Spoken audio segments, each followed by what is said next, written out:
যদি কোনো বান্দা চায় যে আমি একটু তারকার দেশে যাব, কিসের দেশে? তারকা। সূর্য এত বড়, ছোট্ট পৃথিবীকে, মানে সূর্যের তুলনায় পৃথিবীটা ছোটই, ছোট্ট পৃথিবীকে আলোকিত করার জন্য কি ম্যানেজমেন্ট, কি মজবুত ম্যানেজমেন্ট আল্লাহ তাআলা। এই ছোট্ট পৃথিবীকে আলোকিত করার জন্য পৃথিবীর চাইতে 13 লক্ষ গুণ বড় সূর্য দিয়ে আল্লাহ তাআলা আলোকিত করছে। আচ্ছা গেল। ওই তারকা, একটা ব্যাটেল জুইস একটা তারকা আছে, যে তারকা ওই সূর্যের চাইতে 33 কোটি গুণ বড়। কত কোটি? 33 কোটি। মানে ছোট ছোট হয়ে গেছে নাকি? একটা তারকা। কিন্তু পৃথিবীর সবচেয়ে নিকটবর্তী তারকা হলো প্রক্সিমা সেন্ট্রাই। প্রক্সিমা সেন্ট্রাই যদি কেউ যেতে চায়, বর্তমান দুনিয়ার কোনো ফ্লাইটে সম্ভব না, কোনো যানবাহনে সম্ভব নয়। নভোযান একটা আছে, অ্যাপোলো 11, যার গতি হলো প্রতি ঘন্টায় 39,000 কিলোমিটার। প্রতি ঘন্টায় কত? 39,000 কিলোমিটার অ্যাপোলো 11 মানুষ বানাইছে। যদি কেউ এমন একটি যানবাহনে, এমন একটি নভোযানে চলে যদি কেউ যেতে চায়, ওই প্রক্সিমা সেন্ট্রাই নামক তারকার দেশে সময় লাগবে 1,15,000 বছর মাত্র। যাবেন কারা কারা? হাত তোলেন। সম্ভব? আসতে বলে সম্ভব। আমি কি আকাশে গেছি? আসি কোথায়? তারকার কাছে, মহাশূন্যে। মহাশূন্যে আছি আমরা। আমার ভাইয়েরা, একটু কান লাগাবেন, মনোযোগ দিয়ে শুনবেন, তাহলে এই যে বিশাল সৃষ্টি, বিজ্ঞান বলছে এক একটা গ্যালাক্সির ভিতরে অসংখ্য গ্যালাক্সি মহাশূন্য আল্লাহ পাক ঝুলায় রেখেছেন। এক একটা গ্যালাক্সির মধ্যে রয়েছে 50 কোটি বিলিয়ন তারকা। 1 বিলিয়ন সমান হলো 100 কোটি।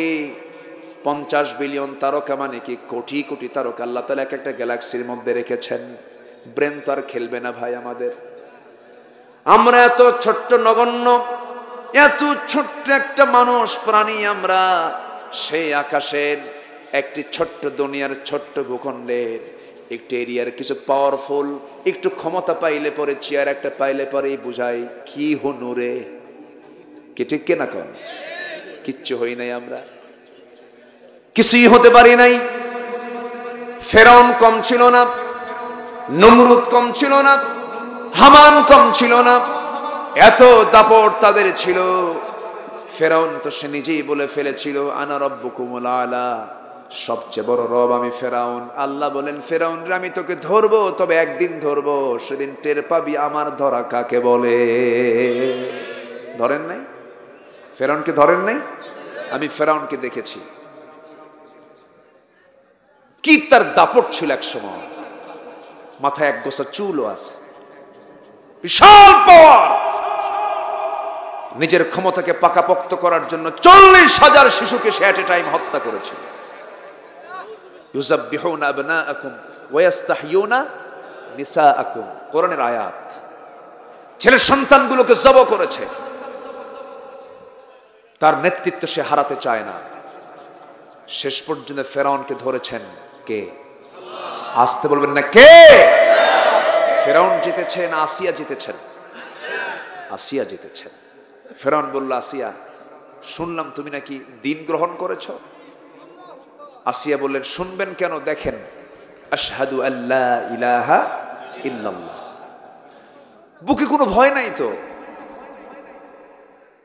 ফেরাউন বলল, আসিয়া আমি তোমাকে কি দিলাম না বলো তো? সবই তো দিলাম তোমাকে। আমি তোমাকে মিসেস বানিয়েছি আমার, তুমি এই রাষ্ট্রের ফার্স্ট লেডি, আমার পরেই তোমার দাম, আমার পরেই তোমার মর্যাদা। সেকেন্ড নাগরিক এই দেশের, এই জনপদের। আমার স্থলাভিষিক্ত তুমি, আমার দায়িত্বে তুমি পালন করবে। এত বড় সম্মান মর্যাদার আসনটা আমি তোমার জন্য ছেড়ে দিলাম, তুমি আমার সঙ্গে এত বড় খারাপ আচরণ করলে।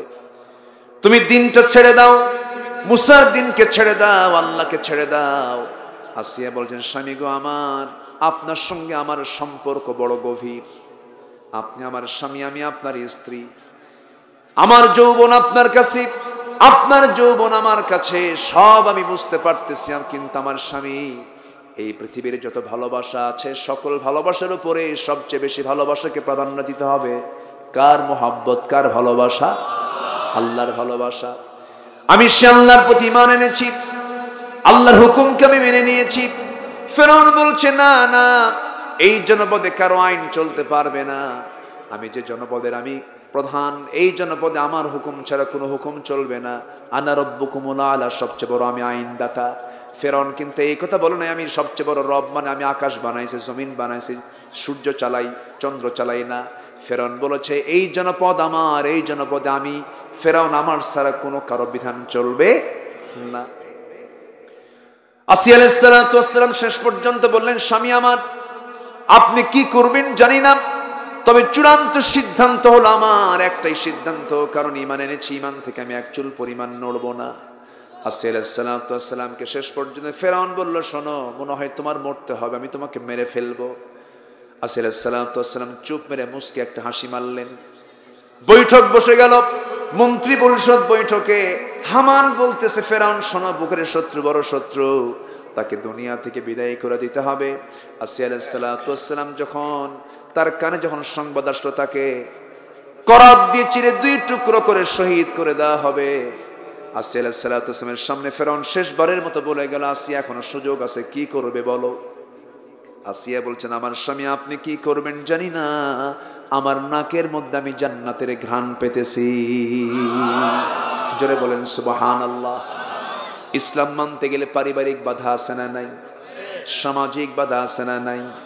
রাষ্ট্রীয় বাধা আছে না নাই? ধনাঢ্য শ্রেণীর বাধা আছে না নাই? আচ্ছা, সব বাধার সম্মুখীন হয়েছেন আসিয়া আলাইহিস সালাতু ওয়াস সালাম। ফার্স্ট লেডির পথ ছেড়ে দিলেন,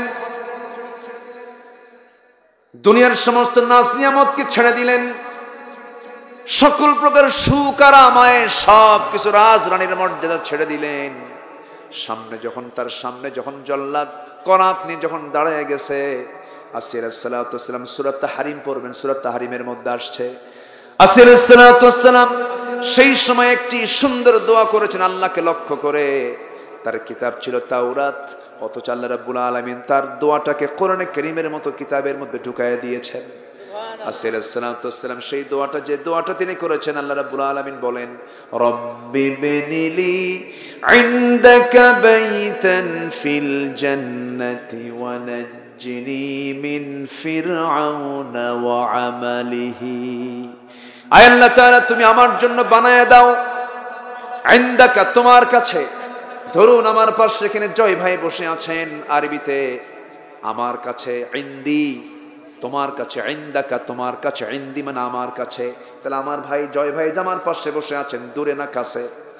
দেখেন আসিয়া আলাইহিস সালাতু ওয়াস সালাম আল্লাহকে কত কাছে টেনে নিয়ে দোয়াটা করছেন, আল্লাহ তুমি আমার জন্য বানায়া দিবা ইনদাকা তোমার কাছে, বাইতান একটা ঘর, ফিল জান্নাত জান্নাতে।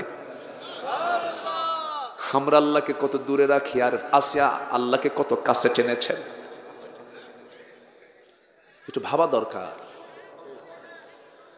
আসিয়া আলাইহিস সালাতু ওয়াস সালাম বলছেন, আল্লাহ তুমি আমাকে এমন একটা জান্নাত দিবা, যে জান্নাত তোমার বাড়ি থেকে দূরে হবে না, তোমার আরশ আজিমের দেওয়ালের সঙ্গে যেন আমার ঘরটা হয়। আল্লাহু আকবার বলেন।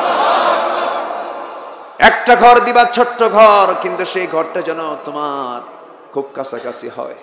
আল্লাহ তুমি ফেরাউনের আযাব থেকে, ফেরাউনের অত্যাচার থেকে তুমি আল্লাহ আমাকে বাঁচায় দাও, তার অনিষ্ট থেকে তুমি আল্লাহ আমাকে বাঁচায় দাও। তাফসীর এসেছে, করাত যখন তার মাথায় লাগানো হলো, 2 টুকরা হয়ে তাকে তিনি শহীদ হয়ে গেলেন। দুনিয়ার সমস্ত নর নারীদেরকে বুঝায়া দিলেন, দুনিয়ার সমস্ত আভিজাত্য, দুনিয়ার সমস্ত চেয়ার পদ সব কিছু বিসর্জন দিয়ে আমি আল্লাহকে বন্ধু বানায় নিয়েছি। জোরে বলে সুবহানাল্লাহ। আমরা ঘুরছি কোথায়, আমরা চলছি কোথায়, আর জান্নাতটা কোথায়? একটু ভাবি আমরা। কষ্ট হচ্ছে নাকি আপনাদের? আমার ভাইরা, আমার আল্লাহ তাআলা কোথায় আছেন দেখেন। এই বিশাল মহাশূন্য পার হয়ে এরপর বিশাল বড় আকাশ আমরা দেখতে পাই। আকাশটা কত দূর দিগন্তে। এই পৃথিবীতে একজন মানুষ, শুধু আকাশ নয়, 7টা আকাশ পেরিয়ে আরশে আজিম পর্যন্ত চলে গেছেন, তিনি আমার নবী মুহাম্মদ সাল্লাল্লাহু আলাইহি ওয়াসাল্লাম। পৃথিবীর কোনো মানুষের রেকর্ড আছে নাকি? আসতে বলবেন না, আছে নাকি? এই পৃথিবীতে প্রথম বিমানে চড়েছেন সুলাইমান আলাইহিস সালাতু ওয়াস সালাম। সমস্ত সভ্যতা এসেছে সমস্ত সভ্যতা এসেছে নবীদের মাধ্যমে, সমস্ত সভ্যতা নবীরা এনেছেন। ইদ্রিস আলাইহিস সালাতু ওয়াস সালাম ছিলেন টেক্সটাইল ইঞ্জিনিয়ার, আদম আলাইহিস সালাতু ওয়াস সালাম ছিলেন কৃষিকাজের রূপকার। আল্লাহ তাআলা আদম আলাইহিস সালাতু ওয়াস সালামকে গোটা দুনিয়ার সকল কিছুর শিক্ষা দিয়েছেন। আদিম যুগের মানুষ নাকি মূর্খ ছিল, তারা নাকি কিছুই বুঝতো না, ভুল কথা এগুলো। প্রথম মানুষ জ্ঞানী মানুষ, আল্লাহু আকবার বলেন। প্রথম মানুষকে জোরে বলেন, আরো জোরে বলেন। আদম হচ্ছেন প্রথম মানুষ। প্রথম মানুষ নবী। প্রথম মানুষ কি? নবী। আর নবী কি মূর্খ নাকি? তাহলে আমার বাপ কি? আমার বাপ কে? জোরে কান। আমরা কি সন্তান? আরো জোরে, আরো জোরে। এর চেয়ে বড় পরিচয় আছে? আমি চট্টগ্রাম যাব, তো ডোমেস্টিক সাইডে এয়ারপোর্টের আমি ভিতরে ঢুকে বোর্ডিং পাস নিয়ে ভিতরে গিয়ে বসবো, বসার জায়গা পাচ্ছি না। যেখানে যাব এখন তো পুরুষের সংখ্যা বেশি না মহিলার সংখ্যা বেশি? আচ্ছা, মেয়েরা ঘুরুক ফিরুক সমস্যা নেই, কিন্তু কাপড় চোপড় তো পরার দরকার। এখন মেয়েদের গায়ে কি কাপড় চোপড় থাকে বলেন তো? যত আধুনিক তত কাপড় নাই। কাপড় চোপড় বেশি পড়লেই বলে এই তো দাদি হয়ে গেছে, নানি হয়ে গেছে। যত কাপড় খুলবে তার নাকি দাম তত বাড়বে। কাপড় খুললে যদি সে আধুনিক হয়, তাহলে বনের পশুদের সবচেয়ে বেশি আধুনিক হওয়ার কথা, ঠিক কিনা? মাদের গায়ে কাপড় চোপড় পড়ায় দেয়, শেষ। অ্যাটম বম যত বড় ক্ষতিকর, পৃথিবীর জন্য হুমকি স্বরূপ, তার চাইতে বড় হুমকি হলো আমেরিকার হলিউড, ভারতের বলিউড, ঠিক কিনা? সব শেষ করে দিন, সব শেষ। তো আমি বসবো কোথায়? বসার জায়গা পাচ্ছি না। মাথায় তো কাপড় চোপড় রাখে না, বোরকা টোরকাও তো নাই। আমি হুজুর খুঁজতেছি, দেখি দু একটা টুপিওয়ালা পাই নাকি। আমিও টুপিওয়ালা, তাই না? দাড়িওয়ালা মানুষ কিন্তু দাড়িওয়ালা খোঁজে। তো আমি টুপিওয়ালা খুঁজতেছি, দেখি যে কোনায় একজন বসে আছে। তো কাছে গিয়ে আস্তে করে বসে সালাম দিলাম। সালামের জবাব না দিয়ে উনি আমার টুপি দেখতেছে, বুঝলেন? আমার টুপি দেখে টুপি পছন্দ হয় না। ওনার টুপি একরকম, আমার টুপি আরেক রকম। কি ঝামেলা আছে না নাই বলেন তো? আছে, আছে, ঝামেলা আছে। আমরা এত বড় কৃপণ, মুখে একজন মুসলমানের মুখে দাড়ি রাখে নাই, উনি দাড়ি রাখতে পারে নাই, হয়তো তার ইমানের ঘাটতি, বুঝের ভুল, দাড়ি রাখে নাই। কত ফাসেক মেরে দিল একেবারে, একদম কামসারা। আছে না এরকম? আছে না নাই? আছে না নাই? প্রান্তিক কথা আপনি বলবেন না, আপনি ইমানদার যদি হতে চান। ফতুয়ার বিষ বাষ্প দিয়ে আজকের সমাজটা বিধ্বস্ত হয়ে আছে কিছু কিছু বিষয়ে। কেউ বলে নাভিতে হাত বাঁধা যাবে না, কেউ বলে বুকে হাত বাঁধা যাবে না। নাভিতে হাত বাঁধলে হবে না, বুকে হাত বাঁধলেও হবে না। তাহলে কোথায় বাঁধবে এখন সাধারণ পাবলিক? বলেন। এখন আল্লাহু আকবার দ্বারা এখন হাত আর খুঁজে পাচ্ছে না কোথায়। আল্লাহু আকবার কপালে, হাত গেছে কোথায়? সম্মানিত ভাইয়েরা, তো আমি সালাম দিলাম, টুপির দিকে স্যার কোনো উত্তর নাই। আমি এরপরে পাশে বসলাম। বসার পরে বললাম, মুরব্বী আপনার নাম? বলতেছে আমি অমক পীরজাদা।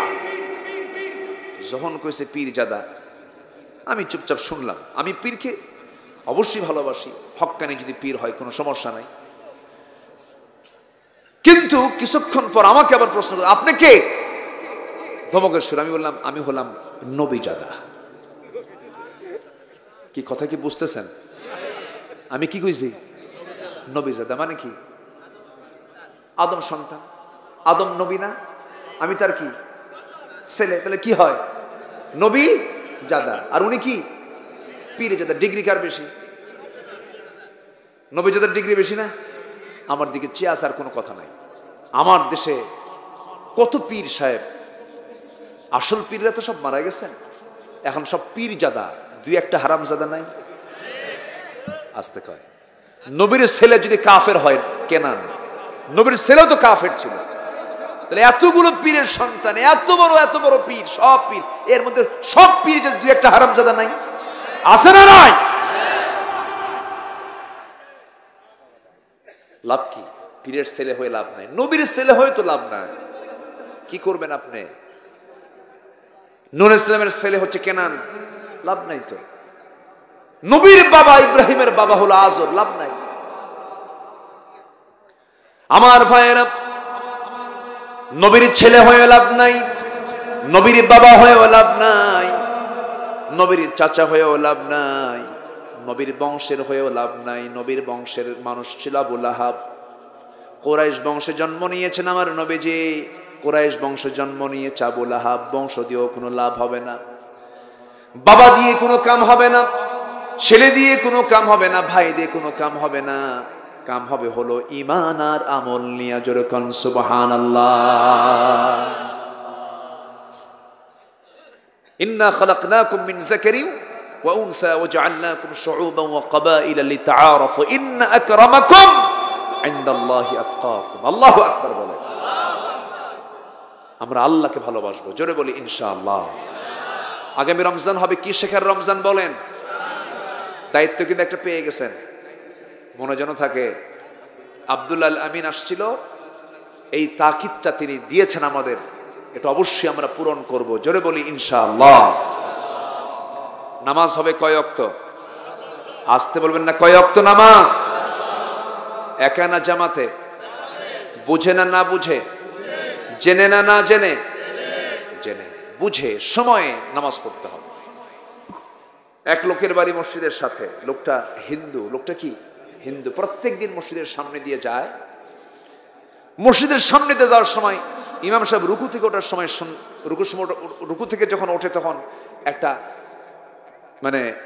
একটা দোয়া পড়ে, সামি আল্লাহু লিমান হামিদা।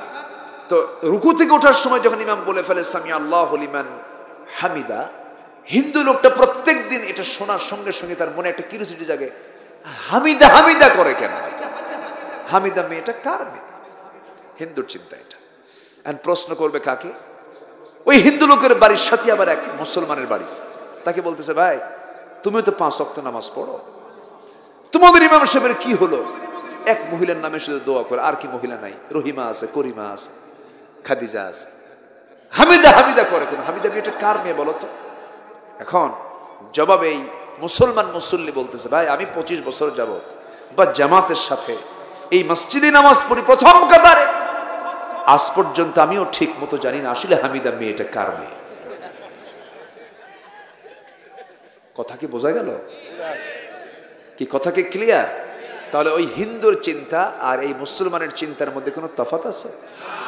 তফাৎ আছে।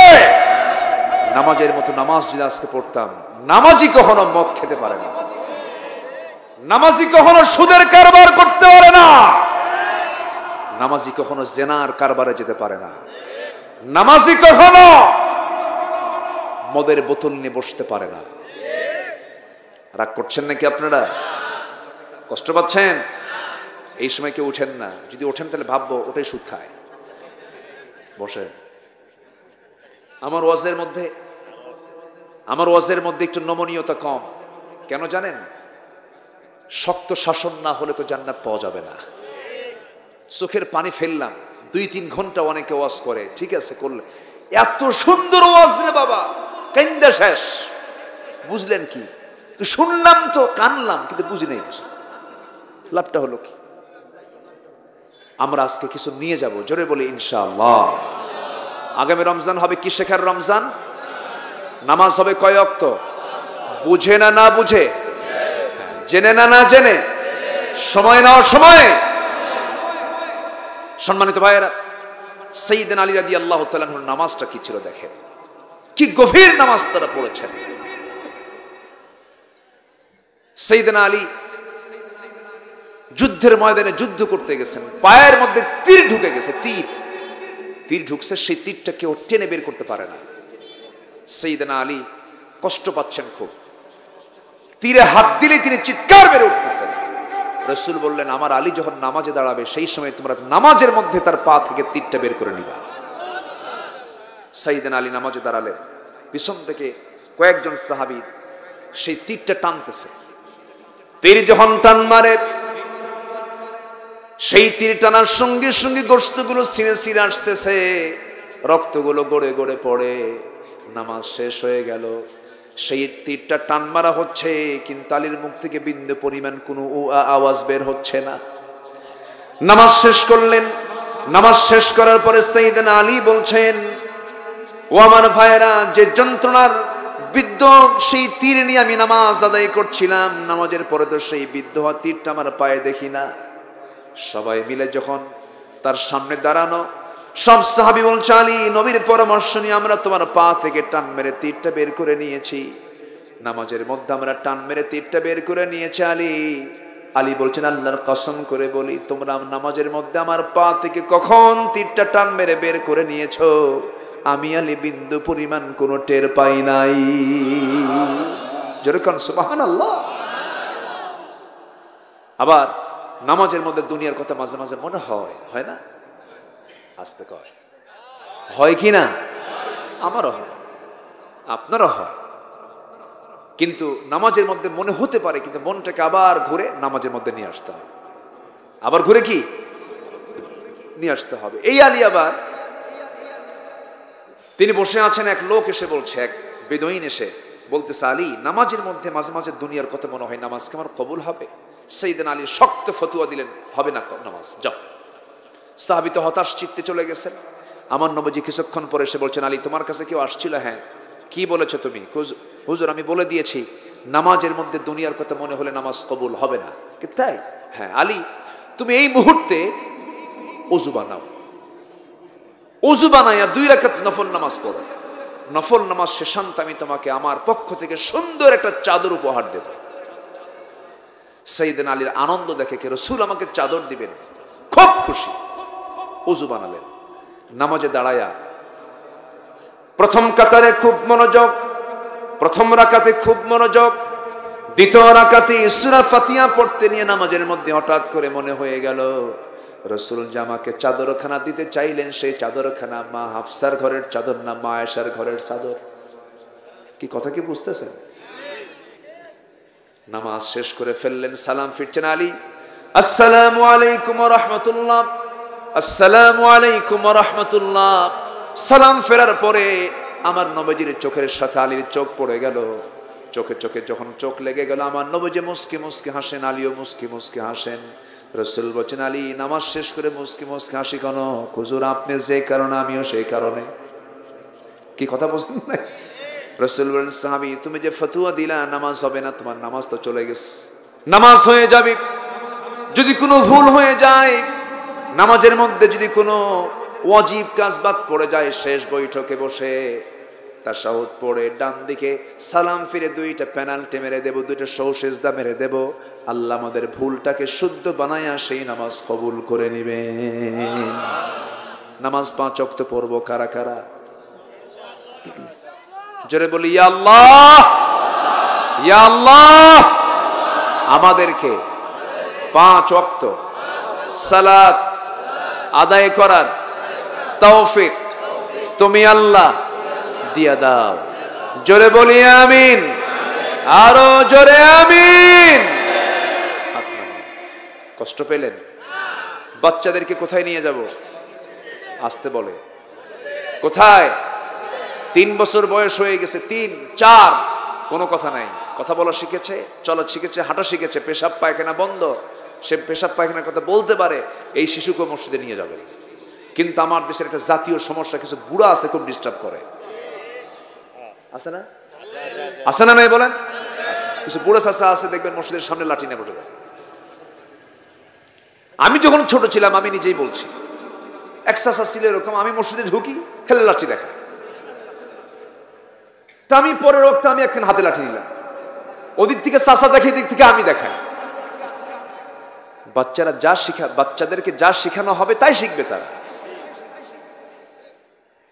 বাচ্চারা, শিশুরা মসজিদে খেলবে, হাঁটবে, হাসবে, কাঁদবে, দৌড়াদৌড়ি করবে কাতারের সামনে দিয়া, না বুঝে, কোনো গুনাহ নেই, ওদের নামাজই এটা। আলহামদুলিল্লাহ বলেন। নানা হয়েছেন, নানা হয়েছেন, দাদা হয়েছেন, নাতির যন্ত্রণা সহ্য করতে পারবেন না, তাহলে আপনি নানা হওয়ার যোগ্যতা রাখেন না। আমার নবীজি সেজদায় চলে গেছেন মসজিদে নববীতে। হোসেন রাদিয়াল্লাহু তাআলা আনহু দৌড় মেরে এসে নবীর ঘাড়ের উপরে বসে গেছে। আমার নবীজি সেজদা থেকে আর মাথা উঠান না, থাকতো ঘাড়ের উপরে বসে আছে, রাসূল সেজদার মধ্যে পড়ে আছে। স্বেচ্ছায় যতক্ষণ হোসেন না উঠছে আমার নবীজি সেজদা থেকে মাথা উঠান নাই। সালাম ফেরার পর বলছে, হোসাইন তুমি আজকে খুব বড় উপকার করলে আমার। কেন? তসবির পরিমাণ কম হতো, তুমি বসার কারণে আমার তসবিহ বেশি হয়ে গেছে। জোরে বলে সুবহানাল্লাহ। রাসূল এটাকে নেগেটিভ করলেন না পজিটিভ করলেন? ধমকাবেন কেন আপনি? কিছু কিছু নানা আছে খালি ধমকায় বাচ্চাদের, নাতিদের। নাতিও মনে মনে বুড়া মরবি কোনদিন, কুলখানি খাবো, ঠিক আছে না? আমার নবীজি বাচ্চাদেরকে সময় দিতেন। হোসেন রাদিয়াল্লাহু তাআলা একদিন আমার নবীর কোলের মধ্যে বসা। কিসের মধ্যে? কোলের ভিতরে বসা। রাসূল গল্প করছেন, না না তুমি কেমন আছো, কি খাইছো, কি অবস্থা তোমার বলো। ইতিমধ্যে বাবে জিবরাইল আলাইহিস সালাতু ওয়াস সালাম নবীজির সামনে এসে আস্তে করে হাঁটু গেড়ে বসে গেলেন। রাসূল নাতিকে নিয়ে ব্যস্ত। রাসূল বলছেন, না না তুমি কি এই যে আসলো আমার সামনে, ওনাকে চিনো? কে না না, এই লোকটা মাঝে মাঝে আপনার কাছে আসে, খুব দ্রুত আসে, দ্রুত চলে যায়, কারোর সঙ্গে কথাও বলে না, শুধু আপনার সঙ্গে কথা বলে চলে যায়। কিন্তু সব সাহাবী তো এরকম না, আপনাকে সালাম দেয়, খেজুর, আঙ্গুর, বেদেনা, তারপর উটের দুধ, উটের গোশত সব নিয়ে আসে, হাদিয়া তোহফা। এই লোকটা মাঝে মাঝে আপনার কাছে আসে, চেহারা সুন্দর, পোশাকও সুন্দর, মাগার আচরণ সুন্দর না, কেন? খালি হাতে আসে। সুবহানাল্লাহ বলবেন। আমার নবীজি মুস্কি হাসি মেরে জিবরাইলের চোখের দিকে চায় আছে এবং মনে মনে তিনি চোখের ভাষায় বোঝাচ্ছেন, আমার নাতি ছাড়ে না কাউকে, এই যারে ধরে তারে খায় ফেলে দেয়। ধরছে আজকে। আল্লাহ পাক বলছেন, জিবরাইল আমার প্রিয় দোস্তের প্রিয় নাতি হোসেন যখন শক করেছে তোমার পকেট থেকে কিছু খসাবে, পকেটে হাত দাও, আঙ্গুরের ছড়া আছে তোমার পকেটে। আঙ্গুরের ছড়াটা আস্তে করে বের করলে। আমার নবীজি বললেন, নানারে কি বলেছে তোমার কৃপণ সাহাবী, দেখো কত সুন্দর টসটস আঙ্গুর এনেছে। এবার বলছে, নানা এতক্ষণ ভাবছিলাম সাধারণ কৃপণ, এখন দেখি মারাত্মক কৃপণ। কেন? পকেট আঙ্গুর থুইয়া আঙ্গুর বের করে না। আমার নবী যেমন করে চলতেন সবার সাথে, ঘরের মধ্যে যেতেন, স্বামী হয়ে যেতেন। আমার নবীর স্ত্রী 4 জন একদিন একসঙ্গে সামনে বসে বলছে, হুজুর আমাদের মধ্যে মারামারি লেগে গেছে। কেন? আপনি আমাদের মধ্যে কাকে সবচেয়ে বেশি ভালোবাসেন? ও বলে আমাকে, ও বলে আমাকে, আমি বলি আমাকে। কিন্তু আপনার মুখ থেকে আমরা আজকে শুনতে চাই। রাসূল বলেন, এমন প্রশ্ন করছো, একটু চিন্তা করতে হবে, আগামীকালকে বলবো, যাও। কিচ্ছু বললেন না, সবাইকে পাঠায় দিলেন। সন্ধ্যা যখন হয়ে গেছে, নবীজি 8টা খেজুর হাতের মধ্যে নিয়েছেন। 8টা খেজুর 4 জন বইয়ের জন্য 2টা করে ভাগ করলেন। আম্মা জান আয়েশার ঘরে গিয়ে বলছেন, আয়েশা রে 2টা খেজুর তোমাকে দিলাম, আর বলছি তোমাকে খুব ভালোবাসি আমি তোমাকে, কিন্তু তোমার ঘরে যে আমি 2টা খেজুর এসে তোমাকে দিয়ে গেলাম, এই সংবাদ যেন অন্য কোনো বইয়ের কানে না যায়। দ্বিতীয় স্ত্রীর ঘরে গিয়েও তাই করলেন, তৃতীয় স্ত্রীর ঘরে গিয়েও তাই করলেন। 4 স্ত্রীকে 4 দুগুণে 8টা খেজুর দিয়ে একই কথা বলে চলে আসলেন। পরের দিন সকালবেলা বুক ভরা আশা নিয়ে 4 স্ত্রী একসঙ্গে নবীর সামনে এসে দাঁড়ায় গেছে। হুজুর আপনি আজকে বলে দেন আপনি কাকে সবচেয়ে বেশি ভালোবাসেন। রাসূল বলেন, গত রাত্রিতে আমি যাকে লুকায় লুকায় 2টা খেজুর দিয়ে আসছি তাকেই বেশি ভালোবাসি। যা, জোরে বলে সুবহানাল্লাহ। ম্যানেজমেন্ট, বিশ্বনবী বিশ্বমানের চরিত্র, সুবহানাল্লাহ বলবেন না? সব জায়গায় আমার নবীজি ব্যালেন্স করেছেন। শাসন পদ্ধতি, পারিবারিক পদ্ধতি, সামাজিক পদ্ধতি, সব পদ্ধতি তিনি শিখিয়ে দিয়েছেন। যখন যুদ্ধে চলে গেছেন, সামরিক নেতা হয়ে গেছেন, মাথায় নবীজির হেলমেট শোভা পেয়েছে, হাতে তরবারি হাতে নিয়েছেন, ঘোড়ার পিঠে চড়েছেন। 10টা বছর 86টা যুদ্ধ পরিচালনা করেছেন। 10 বছরের কয়টা? 86টা যুদ্ধ পরিচালনা করেছেন। সবচেয়ে বড় যুদ্ধ করেছেন রোমানদের বিরুদ্ধে। তৎকালীন পরাশক্তি রোমান রাজ্যের বিরুদ্ধে তিনি মোকাবেলা করেছেন। 30,000 সৈন্যের তিনি নেতৃত্ব দিয়েছেন। আমার নবীজি সব দিকে তিনি আমাদের জন্য মডেল। রাসূলকে শুধু নামাজে মানবো, সমাজে মানবো না, রাষ্ট্রে মানবো না, রাজনীতিতে মানবো না। এখান থেকে বুঝে নিতে হবে, যারা শুধু নামাজের মধ্যে রাসূলকে মানবেন, সমাজে মানবেন না, অর্থনীতিতে মানবেন না, ব্যবসা বাণিজ্যে মানবেন না, সে ব্যক্তি নবীর উম্মত হতে পারে না। সে হলো কাট্টা মুনাফিক, ঠিক কিনা? সব জায়গায় মানবো মুহাম্মদ সাল্লাল্লাহু আলাইহি ওয়াসাল্লামকে। আমার নবীজি হুসাইনকে খুব ভালোবাসতেন। আম্মা জান আয়েশা বলেন, মাঝে মাঝে মনে হতো আমি নবীজির বউ হওয়ার পরেও আমার মাঝে মাঝে মনে হতো রাসূল আমার চাইতে হুসাইনকে বেশি সময় দিতেন। একদিন আমার নবীজি সাহাবা কেরামকে নিয়ে মসজিদ নববীর ভিতরে সাহাবা কেরামকে নিয়ে আলোচনা করছিলেন। সাহাবা কেরাম গভীরভাবে আলোচনাগুলো শুনছেন। দরজায় একজন সাহাবী পাহারায় দাঁড়ায় আছেন, কারণ ওই মদিনা ইহুদিরা ছিল কি ছিল না? ইহুদিরা কিন্তু আগেও দুষ্ট, এখনো দুষ্ট আছে না নাই? এখনো আছে না নাই? গোটা পৃথিবীর যত প্যাঁচ যত জায়গায় সবগুলোর প্যাঁচের মূল তন্ত্র মূল মন্ত্র কাদের? ইহুদিদের। গোটা পৃথিবীর সবচাইতে বড় বড় কোম্পানি কাদের? ইহুদিদের। ইহুদির নাইকো মারাত্মক জিনিস। এরা মান্না সালোয়া খাইছে তো বুদ্ধিও বেশি, বুঝলেন? মান্না সালোয়া হচ্ছে বেহেশতের খাবার, ওরা দুনিয়াতে বসে বসে খাইছে, এজন্য বুদ্ধিও বেশি, পেঁয়াজও বেশি। শয়তানের বুদ্ধি কম না বেশি? আমার নবীজি মসজিদ নববীর ভিতরে আলোচনা করছেন, সাহাবী পাহারা দিচ্ছেন, দরজা দাঁড়ায় আছেন। হুসাইন রাদিয়াল্লাহু তাআলা আনহু নবীর সামনে দেখা করবেন, এই জন্য দরজার কাছে দিয়ে ভিতরে ঢুকছেন। সাহাবী আটকে দিয়ে বলেন, হুসাইন তুমি এখন যেও না। কেন? তোমাকে দেখলি রাসূল বয়ান বন্ধ করে দিবেন, তুমি এখন যেও না। চোখ এরকম বড় বানায় বলতে, তো কি হয়েছে? আমি যাবো না নবীর সঙ্গে দেখা করতে, নানার সঙ্গে দেখা করতে? তোমার যে নবীর কথা বসে বসে শোনো সে নবীর চাইতে আমার দাম কম নাকি? হ্যাঁ, ধমকাচ্ছে। শিশু হলেও দেখবেন কিছু কিছু বাচ্চা আছে বয়স 6 বছর, বুদ্ধি 60 বছরের মতো। এই কিছু আছে না, এরকম আছে। সাহাবী তো হতভম্ব হয়ে গেছে, বলতেছে, না এখন তুমি যাবে না। তো শোনো, তোমরা যে নবীর কথা বসে বসে শোনো সেই নবীর চাইতে আমি হুসাইন 1000 গুণে বড় আছি। রাস্তা ছাড়ো। ভয় সাহাবী রাস্তা ক্লিয়ার করে দিয়েছে। কি না, এটা আমার আরো সমস্যা। মশা খাক, সমস্যা নাই। নমরুদ আসছে দেখি তো মশা আসছে, বুঝলেন? নমরুদের আগে মশা ছিল না তো। নমরুদের আগে মশা ছিল না, ইতিহাস এটাই বলে। এই নমরুদে সেই পেঁচটা লাগাই দিছে। আচ্ছা, কয়েলটা আমি নাকে নিতে পারি না, সমস্যা হয়, দড়ি রাখেন। হ্যাঁ, আমার নবীজি বয়ান করছেন। হুসাইন রাদিয়াল্লাহু তাআলা আনহু ওই সাহাবীকে একটা ধমক মেরে, একটা ঝড় মেরে দিয়ে ভিতরে ঢুকে পড়ছেন। ভিতরে ঢুকেই নবীর সামনে খুব মশান নিয়ে দাঁড়ায় আছেন।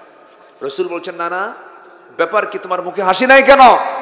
না না, হাসি থাকবে কেমনে? তোমার সাহাবীরা কি আমার সঙ্গে ভালো ব্যবহার করে? কেন, কি হয়েছে? আমি আসতে চাই তোমার সঙ্গে দেখা করতে, দরজা আটকে দেয় কেন? আমার কি দাম নাই? অবশ্যই তোমার দাম আছে, তুমি আমার নাতি। নাতি হই, তোমার চেয়ে আমি বড়। সুবহানাল্লাহ বলবেন। রাসূল বলেন, তুমি আমার চেয়ে কেমনে বড়? কেন না, আমি তোমার চেয়ে বড়, আমি বুঝাবো। কেমনে বড়? তুমি তোমার নাতি, তোমার মোষ নাই, দাড়ি নাই, আমার মোষ আছে, দাড়ি আছে। আমি বয়স, তোমার চেয়ে আমার বয়স বেশি, আমি বড়। এবার বলছেন, না তুমি বোঝো নাই নানা, আমি তোমাকে বোঝাই দেবো। বলো তো নানা কি? 3টা প্রশ্ন করব, শর্ত হলো সব সাহাবীকে সামনে ডাকো। সব সাহাবীকে সামনে ডাকা হলো। এবার রাসূলকে লক্ষ্য করে বলছেন, নানা আমি তোমার সবচাইতে কোন জায়গায় বসে বেশি কথা বলি? আমার প্রিয় বসার জায়গা কোনটাকে? আমার বুক। শুয়ে পড়ো। রাসূলকে শোয়ায় দিলে, লাফ মেরে গিয়ে নবীর বুকের উপরে বসলে। সাহাবীরা সব দৃশ্যগুলো দেখছে। এবার বলছে, নানা আমি তোমাকে 3টা প্রশ্ন করব। কি নানা প্রশ্নগুলো বলো? এবার বলছে, নানা নাম্বার 1 প্রশ্ন, নানা আপনি বলুন তো আপনার বাবার নামটা কি? রাসূল বলছেন, আমার বাবার নাম হলো আব্দুল্লাহ। বাড়ি তার কোথায়? মক্কায়। কোন বংশ? কুরাইশ বংশ।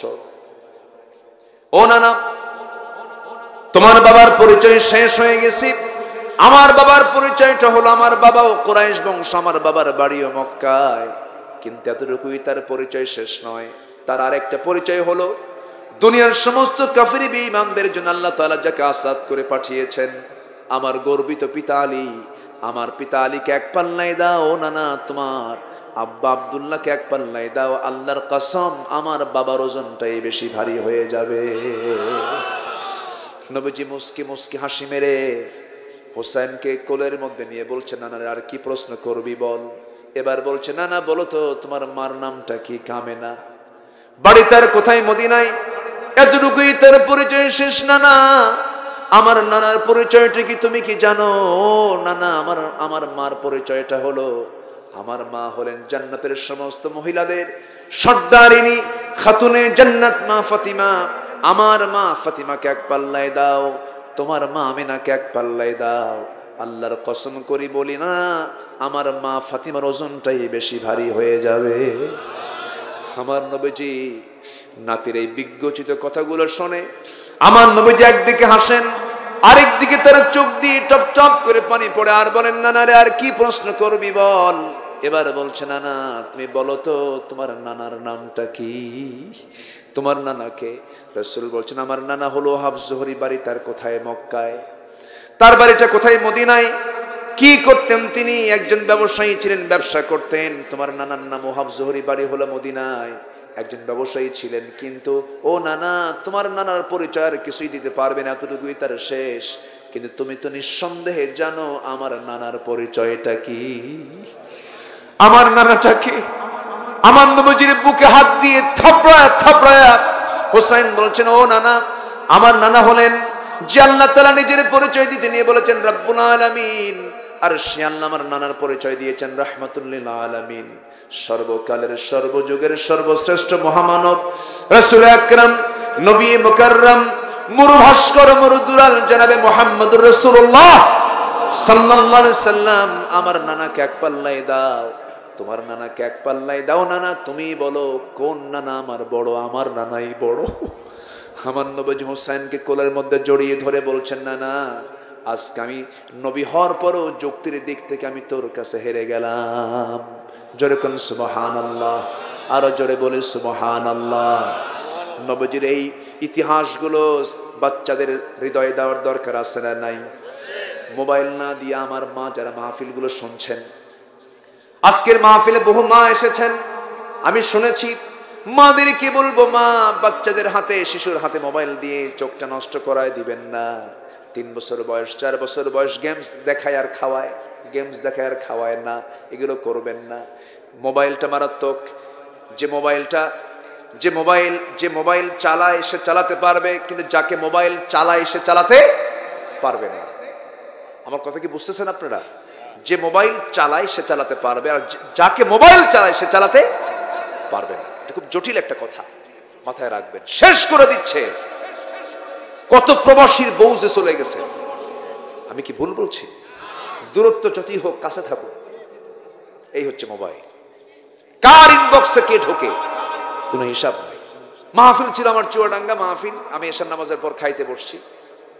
এক বেচার এসে বলতেছে হুজুর আমার মেয়ের জন্য দোয়া করবেন। কেন? আমার মেয়েকে অনেক দূরে বিয়ে দিয়েছি। কোথায়? ঠাকুরগা। চুয়াডাঙ্গার মানুষ ঠাকুরগা মেয়ে বিয়ে দিলেন, এই বিয়ের ঘটক কে? হুজুর মোবাইল। ঘটক কে? তো বললাম মুরব্বী আপনার মেয়েকে বিয়ে দিচ্ছেন এত দূরে, মোবাইল কিনে দিচ্ছেন কেন? হুজুর সে সায়েন্সে পড়ে, অনলাইনে ক্লাস লাগে, বায়োলজির ক্লাস নাকি অনলাইনে করতে হবে, আমি দামি দেখে যেন ভালো দেখা যায় দামি একটা মোবাইল কিনে দিচ্ছে। হুজুর এই সাইডে অনলাইন ঘুরবে তা তো বুঝে নেই। এখন আমার সোজা কথা হলো, যদি কোনো মেয়ের বাবা তার মেয়েকে বিয়ে দিতে নাই পারে, বিয়ে হচ্ছে না, বাস অপ্রাপ্ত যে বুঝে না এমন মেয়েদের হাতে একটা করে মোবাইল কিনে দিবেন, বিয়ে হয়ে যাবে। সব শেষ হয়ে গেল, সব শেষ হয়ে গেল। যুবক তোমার যৌবনকে কন্ট্রোল করো, আল্লাহ তোমাকে আরশ আজিমের ছায়ার মেহমান বানাবে। এই যুগে সকল ফিতনা থেকে বাঁচার দরকার আছে না নাই? আসতে বলবেন না আছে না নাই? আপনাকে পর্দা অবলম্বন করতে হবে। পর্দা করা কি? আসতে বলে। পর্দার বিধান কে দিয়েছেন? পর্দার বিধান কে দিয়েছেন? পর্দা করা ফরজ, পর্দা করতেই হবে। পর্দাহীনা নারী কখনো জান্নাত পাবে না, তাকে জাহান্নাম যেতে হবে। এজন্য সবার বাড়িতে মা বোন আছে, সবার বাড়িতে বোন মা নিজের মেয়ে আছে, এগুলোর দিকে আমরা সর্বোচ্চ খেয়াল রাখবো। কারণ আমরা যে সময়টা পার করছি, যত দিন যাচ্ছে সময় কি ভালো যাচ্ছে? ভালো আসছে না। দিন যত আসছে তত আমাদের সামনে ফিতনা বেড়ে যাচ্ছে। এই ফিতনা থেকে বাঁচার জন্য আমার মা বোনদেরকে অবশ্যই দিন বোঝাতে হবে, পর্দার বিষয়টা বোঝাতে হবে। আল্লাহ তুমি এলাকার মা বোনদেরকে পর্দায় থাকার তৌফিক দাও। জোরে বলি আল্লাহুম্মা আমিন, আরো জোরে আল্লাহুম্মা আমিন। অনেক রাত হয়ে গেছে, আমরা সময়টাকে বাড়াবো না। যতটুকু হয়েছে আমরা বলি আলহামদুলিল্লাহ। দুটো আমল করলে জান্নাতুল ফেরদাউস দিবেন। সূরা কাহাফ, সূরা মুমিনুনে আল্লাহ তাআলা 7টা কাজ করলে জান্নাত দিবেন। কার ওয়াদা? আমি কি উঠতে বলেছি? ওঠেন কেন ভাই? আমরা দোয়া করে যাব। আমাদের শেষ কাজ কি হবে আজকে বলেন তো? আমাদের শেষ কাজ কি হবে? দোয়া। দোয়া না করে যিনি যাবেন, আমি ভাববো আব্বা আম্মার প্রতি তার দরদটা খুব কম। কি রব্বির হামহুমা কামা রব্বায়ানি, আমার ভাইজান তার বাবার জন্য দোয়ার জন্য আয়োজনটা করেছেন, আপনি চলে যাবেন, তাহলে এটা কেমন হলো? আপনি অন্যের জন্য দোয়া করবেন না আপনার জন্য? আপনি নিজের জন্য দোয়া করলে কাম হবে না। অন্যের জন্য দোয়া করবেন, নিজের জন্য দোয়া হয়ে যাবে। আলহামদুলিল্লাহ বলো। আমরা নিজের বাপ মা, আত্মীয় স্বজন যারা দুনিয়া থেকে বিদায় নিয়েছেন সবার জন্য দোয়া করব। জোরে বলি ইনশাআল্লাহ। তাহলে পর্দা করা কি বলেন তো? একটা আয়াতের শুধু একটা কথা বলবো আমি। 14 জন পুরুষ এবং 14 জন নারী। হুররিমাত আলাইকুম উম্মাহাতুকুম ওয়া বানাতুকুম, একটা আয়াত আছে না লম্বা? 14 জন পুরুষ যাদের সঙ্গে মেয়েরা দেখা করবে কোনো সমস্যা নাই। 14 জন পুরুষ। আমার মা একটু হাতের কড়া দিয়ে গুনে গুনে এটা মাথায় রাখবে। 1 নাম্বার বাবা। 1 নাম্বার কে? বাবা। দেখা করা জায়েজ আছে না নাই? আচ্ছা। নাম্বার 2 হলো ছেলে। কে? ছেলে। নাম্বার 3 হলো ভাই। খালাতো ভাই না, দুলা ভাইও না। কি ভাই? আপন ভাই। দুলা ভাইয়ের হুন্ডায় চড়ে এরকম শালি আছে না নাই? দুলা ভাই নেয়, দুলা ভাই শালিকে হুন্ডায় চড়ায় নেয়।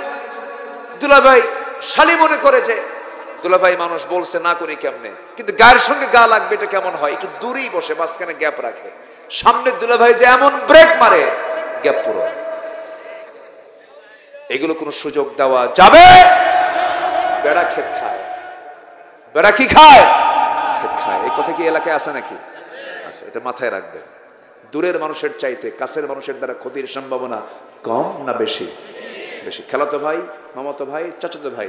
খালাতো ভাই খালি খালার বাসায় আসে, খালার বাসায় খালাম্মা আসসালামু আলাইকুম, খালাম্মা আসসালামু আলাইকুম, মানে বোন একটা আছে।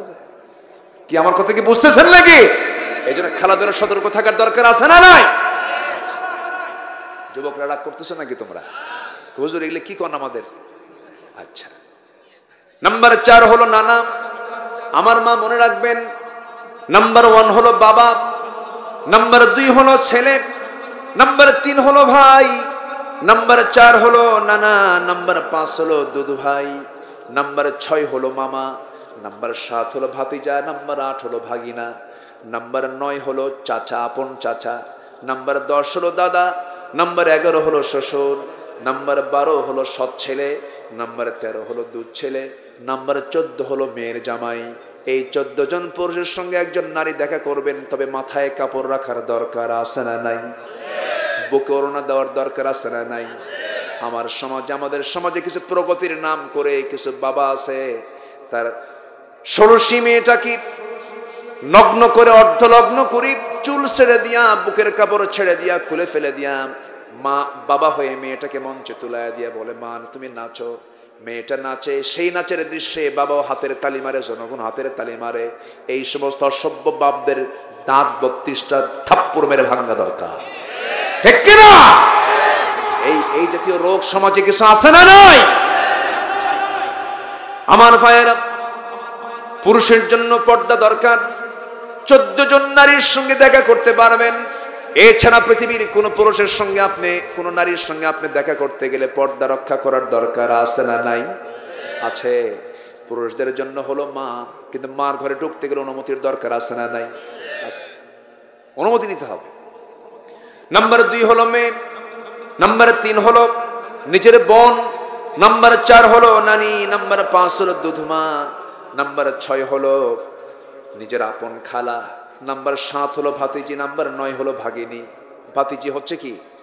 ভাইয়ের মেয়ে। ভাগিনী হলো বোনের মেয়ে। নাম্বার 8 হলো, নাম্বার 9 হলো ফুফু, নাম্বার 10 হলো সৎমা, নাম্বার 11 হলো দাদি, নাম্বার 12 হলো শাশুড়ি, নাম্বার 13 হলো দুধু মেয়ে, নাম্বার 14 হলো ছেলের স্ত্রী, ছেলের বউ। এই 14 জন মহিলা ছাড়া, 14 জন নারী ছাড়া পৃথিবীতে যত নারী আছে সবার সঙ্গে পর্দা করার দরকার আছে না নাই? হুকুমটা মোল্লার না আল্লাহর? হুকুমটা মোল্লা কইল না আল্লাহ কইছেন? আল্লাহ সবাইকে মানার তৌফিক দান করুন। জোরে বলি আমিন। অনেক কথাই বলে ফেলেছি আমি। এক রাতে তো সব কথা বলা যায় না। 7টা পয়েন্ট আল্লাহ তাআলা আমাদেরকে জান্নাতুল ফেরদাউসের মেহমান বানাবেন। নাম্বার 1 হচ্ছে সালাত দিয়ে শুরু, যারা নামাজকে সুন্দর করবে, জোরে বলি আলহামদুলিল্লাহ, খুশুর সঙ্গে আদায় করবে। যারা অনর্থক কথা থেকে জিহ্বাকে বিশ্রাম দেবে, ওয়াল্লাযীনা হুম আনিল লাগবি মুরিদুন। নাম্বার 3 হলো যারা যাকাত ঠিকমতো দেবে। নাম্বার 4 হলো যারা লজ্জাস্থানের হেফাজত করবে, লিফুরুজিহিম হাফিজুন।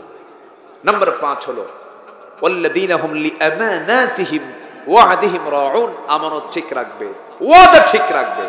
6 নাম্বার 7 হলো ওয়াল্লাযীনা হুম আলা সালাওয়াতিহিম ইউহাফিজুন, যারা নামাজকে যত্নের সঙ্গে আদায় করবে। উলাইকা হুমুল ওয়ারিসুন আল্লাযীনা ইয়ারিসুনাল ফিরদাউস হুম ফিহা খালিদুন। এই 7টা কাজ যারা করবে আমি আল্লাহ তাদেরকে জান্নাতুল ফিরদাউসের ওয়ারিস বানাবো, ওয়ারিস। জোরে বলেন সুবহানাল্লাহ। আল্লাহ তুমি আমাদেরকে আমল করার তৌফিক দাও, জোরে বলি আমিন।